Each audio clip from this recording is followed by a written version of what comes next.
이번 시간에는 4장에서 레이아웃을 한번 다뤄보도록 하겠습니다. 프로젝트 생성부터 같이 한번 해볼게요. 프로젝트를 하나 새로 생성하고 empty activity,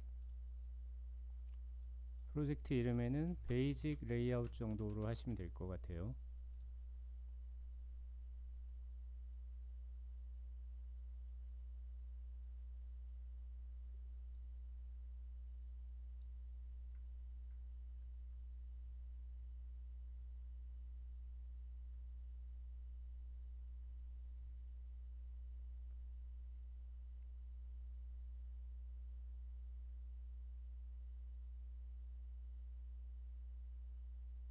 자, 프로젝트가 생성되었으면 레이아웃을 다뤄보기 위해서 액티비티 메인 XML 탭을 클릭을 합니다. 그럼 클릭을 하시면 이런 화면을 구성하는 요 레이아웃이 나타나게 되는데요. 프로젝트를 생성을 하게 되면 이 레이아웃 파일의 최상위에는 constraint layout이라는 게 미리 만들어져 있습니다. 그리고 왼쪽에 컴포넌트 트리를 보시면 constraint layout 그리고 텍스트 뷰라고 되어 있죠. 이 텍스트 뷰가 헬로 월드라고 써 있는 이 위젯을 텍스트 뷰라고 하고요. 이 위젯이 들어가 있는 전체 레이아웃이 constraint layout입니다. 이거를 텍스트 모드에서 보면 텍스트 모드는 우측 상단에 요 세 개의 버튼이 있는데 맨 앞에 게 텍스트 모드입니다. 텍스트 모드 가장 오른쪽이 디자인 모드, 가운데가 두 개를 병합해서 보는 거고요. 병합이 아니라 두 개를 이제 함께 보는 거고요.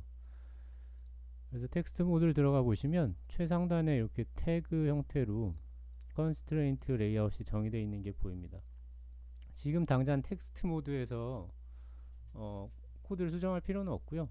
요 디자인 모드에서만 레이아웃이나 위젯을 잘 다루시면 됩니다. 자, constraint layout은 일단 헬로 월드를 한번 지워볼까요? 지우고 여기다가 먼저 레이아웃을 봐야겠네요. 레이아웃에는 요런 것들이 있어요. 그리고 constraint layout 가이드라인은 레이아웃은 아니고요. 보조해주는 겁니다. 그리고 리니어 레이아웃 두 개, 가로 세로, 프레임 레이아웃, 테이블 레이아웃, 테이블 로우, 스페이스가 있는데 여기서 가장 많이 쓰는 게 지금은 현 시점에서는 컨스트레인트 레이아웃입니다. 그리고 레거시에 가보면 옛날에 썼던 레이아웃도 두 개 정도 있네요. 렐러티브 레이아웃이 있고 그리드 레이아웃이 있는데 이 렐러티브 레이아웃이 지금의 컨스트레인트 레이아웃이랑 유사하다고 보시면 될 것 같습니다. 다시 레이아웃 혹은 커먼은 없구나. 레이아웃에 가시면 이 컨스트레인트 레이아웃이 있는데요.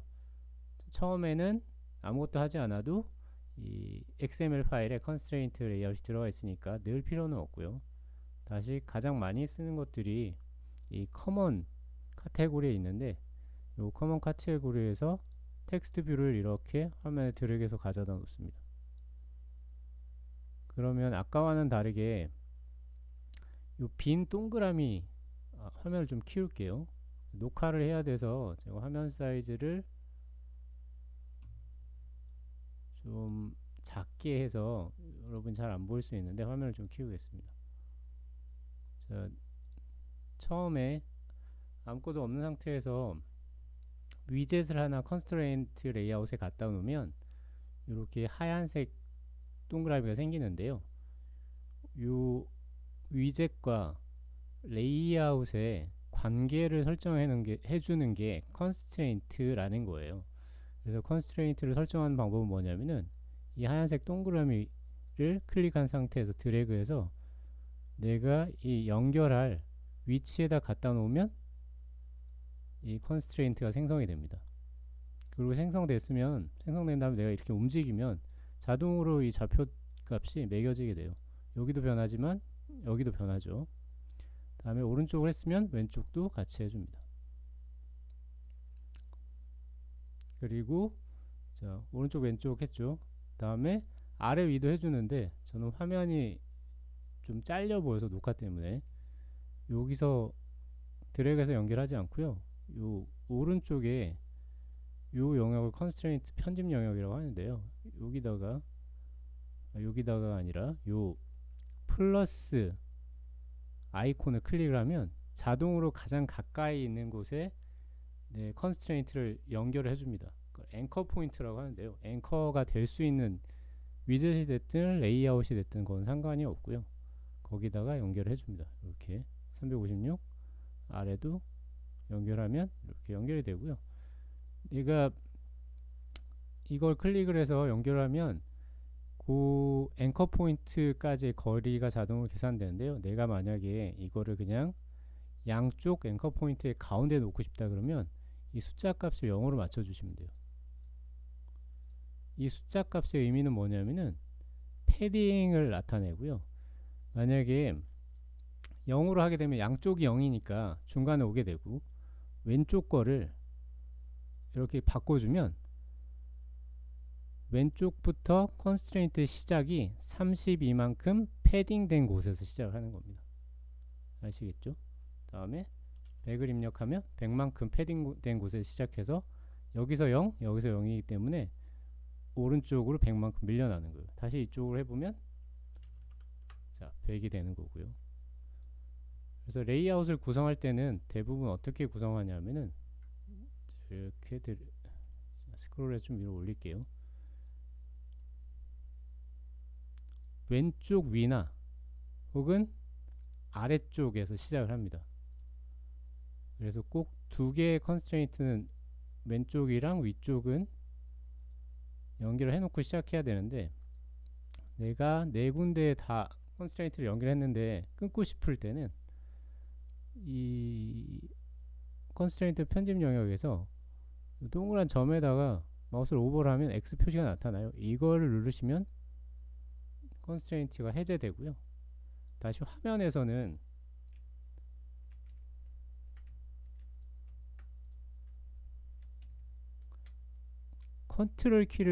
키보드에 컨트롤 키를 누른 상태에서 마우스를 오버하면 X자가 나타납니다. 클릭하면 이렇게 컨스트레인트를 해제할 수 있습니다. 왼쪽 위에다가 이렇게 배치를 해놓고 예를 든다면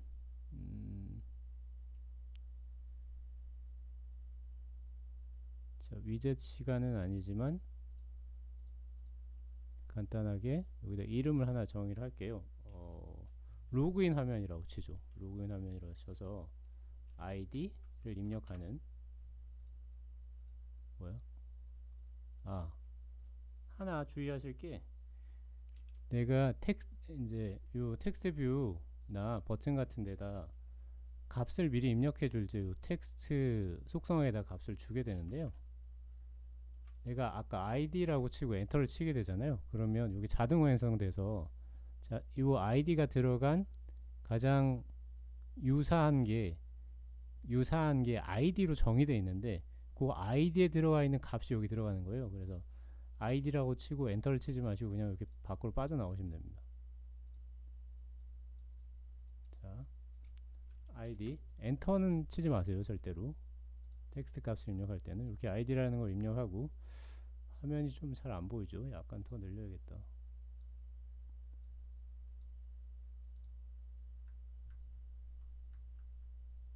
자, id를 입력을 해놓고 컨스트레인트를 왼쪽이랑 위를 맞춰놨어요. 화면을 구성한다고 생각하시면 될 것 같아요. 로그인하면 좀 옛날 방식이긴 한데 그냥 한번 해볼게요. 그 다음에 텍스트에 가시면 요 텍스트 뷰는 내가 입력을 할 수 있는 그 텍스트 위젯은 아니고요. 요 보여주기만 글자를 보여주는 라벨 같은 역할이라고 보시면 될 것 같아요. 라벨의 역할을 하게 되고 입력을 할 수 있는 위젯은 요 텍스트에 가시면 있습니다. 플레인 텍스트 쭉 다 있죠. 요게 이제 에딧 텍스트라는 위젯인데 요 에딧 텍스트를 이렇게 갖다 놔서 배치를 한번 해볼게요. 얘는 이쪽에 배치하면 되고 배치하면 되는데 자 내가 얘를 위젯을 이렇게 움직이면 가이드라인이 생겨서 자석처럼 이렇게 갖다 붙어요.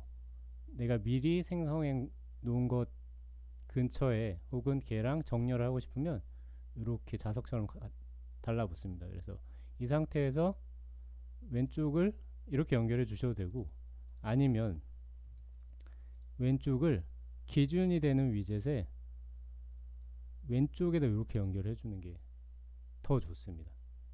그 다음에 얘가 기준이 되는 거니까 기준이 되는 거 위젯에 아래쪽 위쪽을 이렇게 연결해 주면 되겠죠. 그리고 얘랑 얘의 간격은 패딩으로 조절합니다. 10만큼 띄워도 되고 20만큼 띄워도 되겠죠. 아이디를 여기다 입력하게 되고, 그리고 요 라벨은 왼쪽 위만 붙어 있으면 되지만 보통 입력창들은 왼쪽이랑 오른쪽 간격이 거의 똑같죠. 그래서 이렇게 해서 얘의 간격인 40만큼 한번 띄워줘 볼까요? 40. 자, 40만큼 띄워주고, 그 다음에 이 가로 사이즈 같은 경우는 여기 보시면 가로 사이즈가 레이아웃 위드가 랩 컨텐트로 되어 있잖아요. 이렇게 되어 있으면 이 위젯의 기본 사이즈가 있어서 그 사이즈가 먹게 됩니다. 하지만 나는 컨스트레인트를 정한 0부터 0까지를 다 레이아웃으로 써야겠다. 그럴 경우는 이 레이아웃 위드를 오른쪽 화살표를 클릭하거나 혹은 여기다가 0dp라고 입력하면 내가 컨스트레인트로 지정한 여기 0, 다음에 패딩 40만큼 띄었으니까 여기가 0이 되겠죠. 그만큼의 길이를 사용하겠다라는 의미입니다. 근데 이렇게 사용하지 않고 내 길이가 예를 들어서 오른쪽 왼쪽이 대칭이 아니라 왼쪽부터 특정 길이만큼 내가 값을 줘야겠다. 그럴 경우는 이 레이아웃 위드에다가 300dp라고 값을 직접 입력해 줄 수도 있습니다. 이렇게 배치를 하고, 그리고 텍스트뷰를 하나 더 갖다 놓고 이번에는 패스워드라고 쓰면 되겠죠. 마찬가지로 여기다 연결하고 위는 바로 위에 10dp 정도 패딩을 주고 값은 패스워드라고 해줄까요? 그리고 아래다가 역시 플레인 텍스트를 플레인 텍스트를 갖다 놓으면 안되죠. 에디트 텍스트 중에 요 패스워드를 가져다 놓으면 되겠네요. 역시 이렇게 위젯을 연결하고 패딩을 줘서 간격을 띄워주고, 얘 넓이는 위에 거랑 같아야겠죠. 그래서 얘도 레이아웃을 300dp, 이 dp 값을 꼭 입력을 해주셔야 됩니다. 이 dp라는 단위예요. 요거 입력 안 하시면 동작이 좀 달라질 수 있습니다. 그리고 이렇게 이제 레이아웃을 배치를 했으면 내가 배치한 레이아웃이 정상적인지 아닌지 확인하는 방법이 있는데 뭐 여러 가지가 있는데, 그 중에 제일 쉬운 방법은 레이아웃을 배치한 다음에 화면을 돌려보는 거예요. 가로로. 그래서 여기 보시면 아이콘 중에 뭔가 화면을 돌리게 생긴 오리엔테이션 포 프리뷰라고 되어 있죠. 이 아이콘을 클릭해 보면 내 현재 이 레이아웃을 어떻게 볼 건지를 결정을 할 수가 있어요. 지금은 세로로 되어 있는데 가로로 변경을 해봅니다. 그러면 레이아웃이 깨지지 않고 잘 보이죠. 이러면 정상적으로 레이아웃이 구성이 된 겁니다. 자, 컨스트레인트 레이아웃은 이렇게 컨스트레인트 레이아웃 안에 들어가는 위젯과 위젯 간의 상대 거리로 레이아웃을 만드는 거고요. 현재 안드로이드에서 가장 많이 쓰이고 가장 효율적으로 만들어져 있습니다. 자, 컨스트레인트 레이아웃이 중요하기 때문에 일단은 몇 개를 더 해볼 텐데,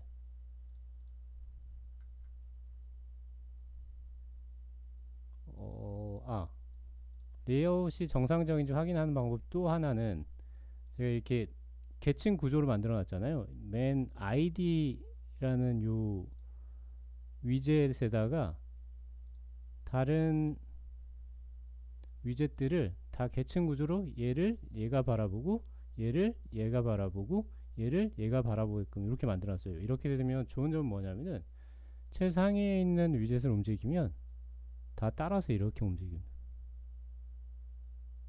이게 나중에 조절할 때 상당히 편하겠죠, 같이 움직여야 되면. 그래서 이런 것도 감안을 해서 처음에 레이아웃을 구성하시면 좋습니다. 일단 기본 레이아웃은 이렇게 지워 보시고요. 다음에 컨스트레인트 레이아웃을 많이 쓰는 것 중에 하나가, 화면에 꽉 채워야 될 때, 예를 들어서 위젯이 버튼을 써볼 거예요. 이번에는 커먼이나 버튼에 가셔서 버튼을 9개 정도 이렇게 갖다 놔요.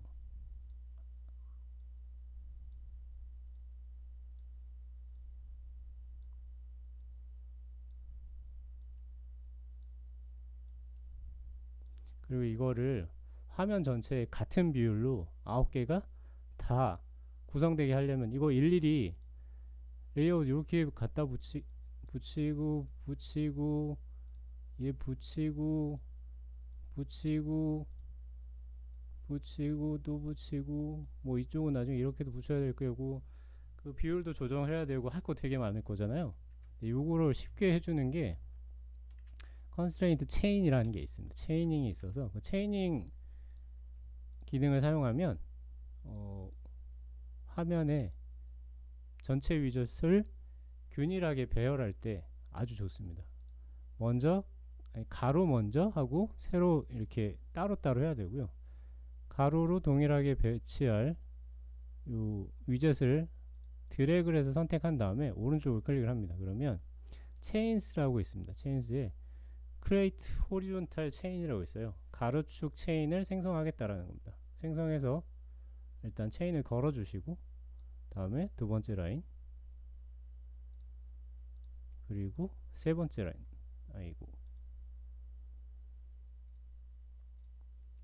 다음에 세로축 마찬가지로 가운데 세로축, 그리고 마지막 세로축. 이렇게 해서 화면을 보면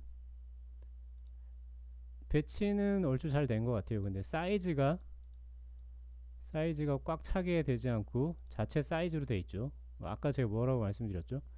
이 내가 지정한 컨스트레인트를 기준으로 위젯 사이즈를 정할 때는 요 레이아웃 위드랑 하이트에 0dp나 혹은 이 클릭해서 이 0dp를 선택하시면 돼요. 이게 매치 컨스트레인트라는 건데, 요 사이즈를 다 선택한 다음에 다 요 매치 컨센트레이트 0dp로 바꿔주시면 이렇게 화면에 위젯을 균일하게 배열할 수 있습니다. 계산기 같은 거 만들 때 이런 거 쓰면 편하겠죠. 그래서 이것도 마찬가지로 정상적으로 레이아웃이 구성된 걸 확인하기 위해서는 화면을 가로로 돌려보시면 됩니다. 네, 동일하게 잘 되어 있네요. 그래서 컨스트레인트 레이아웃은 이런 걸 만들 때 정말 유용하게 사용할 수 있습니다. 자, 일단 필요 없는 건 다 지우시고, 컨스트레인트 레이아웃은 이렇게 쓰시면 되고요. 화면에 레이아웃 그 설정이 잘못돼서 갑자기 화면에 날아갈 때가 있는데, 그럴 때는 이 컴포넌트 트리에서 직접 선택해서 지우거나 편집을 하시면 됩니다. 다 지우시고, 이번 시간은 레이아웃 시간이니까 레이아웃을 두 개만 더 해볼게요. 리니어 레이아웃이랑 프레임 레이아웃. 테이블 레이아웃은 많이 사용되지는 않습니다. 리니어 레이아웃은 간단합니다. 리니어 레이아웃은 일단은 리니어 레이아웃을 컨스트레인트 이제 최상의 레이아웃이 컨스트레인트 레이아웃인데, 이 안에 넣고 사용한다고 생각하시면 돼요. 요걸 따로 체계는 따로 하는 걸 알려드렸는데, 당분간은 그렇게 쓰실 일은 없을 것 같아요. 레이아웃을 갖다 놓으면 최상위 레이아웃에 꽉 차게 이렇게 변해요. 그래서 뭐 꽉 차게 사용할 수도 상관없고, 지금 리니어 레이아웃으로 호리존탈을 갖다 놨는데 이거는 가로로 뭔가를 배열하기 위해 쓰는 거거든요. 그래서 가로 누를 거니까 왼쪽, 위쪽, 오른쪽만 컨스트레인트를 연결해주고 가로 위 그리고 패딩 값은 다 없애주는 게 좋겠죠. 보통 꽉 차겠으니까. 이 상태에서 위젯을 하나 갖다 놓을게요. 버튼. 이 버튼이 레이아웃에 꽉 차 있네요. 그 다음에 버튼을 또 하나 갖다 놓을게요. 그러면 하나 둘이 내가 두 개가 가로로 이렇게 정렬되어 있는데 어떤 원리냐면은 이렇게 여기다 갖다 놓으셔도 돼요. 이 리니어 레이아웃은 스택처럼 한쪽 방향으로 스택 처림이 아니라 스택 형태로 입력되는 위젯을 한쪽 방향으로 이렇게 쌓아주는 역할을 합니다. 쉽죠? 이런 역할을 하게 되고요. 계속 쌓이게 되죠. 그 다음에 레이아웃을 잡고 통째로 지우신 다음에 이번에는 버티컬을 갖다 놓으시면 얘는 설명 안 드려도 알겠죠. 요 패딩은 그냥 두겠습니다. 일단 빠른 설명을 위해서 위젯을 갖다 놓으면 세로 방향으로 계속 이쪽에 갖다 놓으셔도 되고 계속 쌓아주는 역할을 하게 됩니다. 쉽죠? 이런 역할을 하게 되고요. 리니어 레이아웃 같은 경우는 근데 리니어 레이아웃만 단독으로 쓰는 케이스가 있긴 한데요. 예를 들어서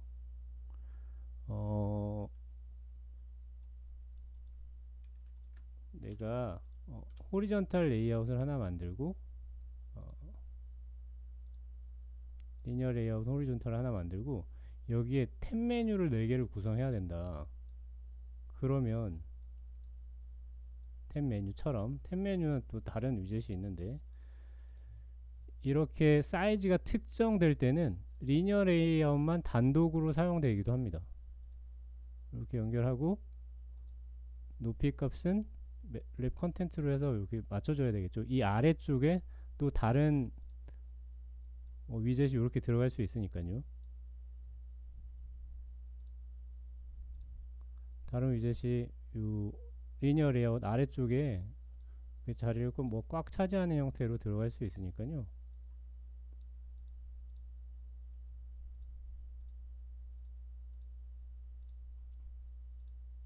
리니어 레이아웃을 왼쪽, 위쪽, 오른쪽만 연결하고 다음에 높이 값은 랩 컨텐트로 하면 이렇게 안에 들어가는 버튼만큼 높이를 차지하고 그 밑에 쪽은 다른 위젯이나 레이아웃을 사용하게끔 이렇게 배치할 수 있게 되는데 호리존탈을 쓸 때 이렇게 버튼의 사이즈가 특정되어질 때 내 화면에 딱 들어오게끔 한다든가 그럴 경우는 이 리니어 레이아웃을 단독으로 써요. 근데 만약에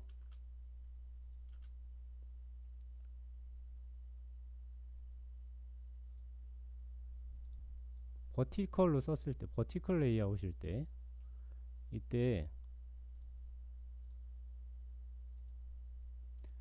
내가 입력돼야 되는 버튼이 화면 사이즈보다 더 많을 때 그러니까 버튼의 총 높이 합이 내 폰의 높이보다 크면 어떻게 되죠?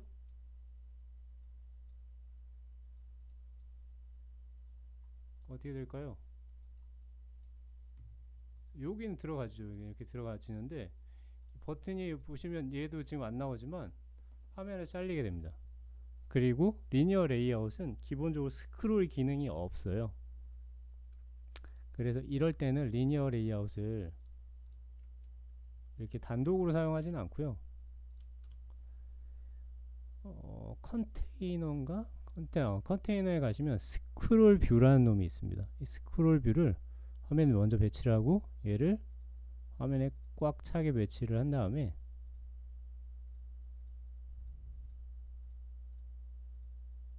그 다음에 이 스크롤 뷰 안에 계층 구조를 잘 보세요. 컨스트레인트 레이아웃 밑에 스크롤 뷰가 있고 그 밑에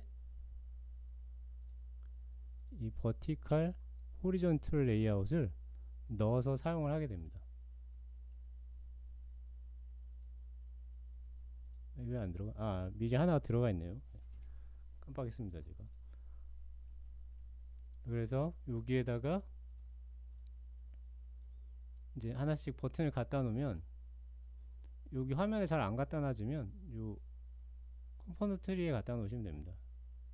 이렇게 갖다 놓게 되면 아마 예전에는 요 안드로이드 스튜디오에서는 스크롤이 안 됐는데 이 안드로이드 스튜디오가 업데이트 되면서 여기서도 스크롤이 될 거예요. 아마 됐던 것 같아요.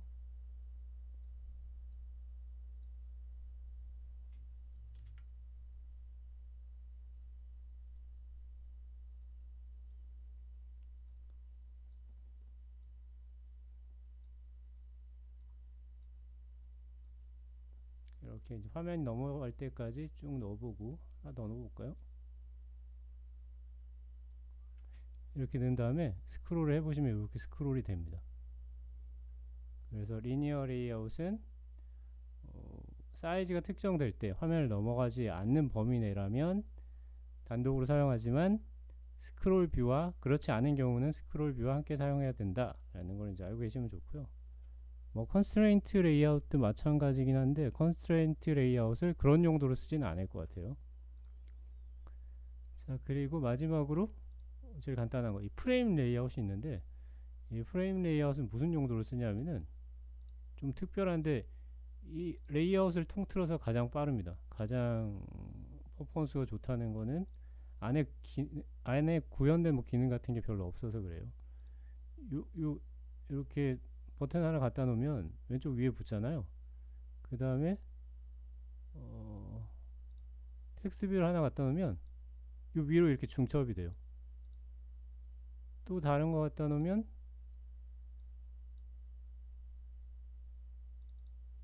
또 위로 이렇게 중첩이 되고. 이거 언제 쓸 것 같으세요? 일종의 게임 같은 경우 보면 레이어가 배경 레이어가 있고 캐릭터 레이어가 그 배경 레이어 위로 겹쳐지잖아요.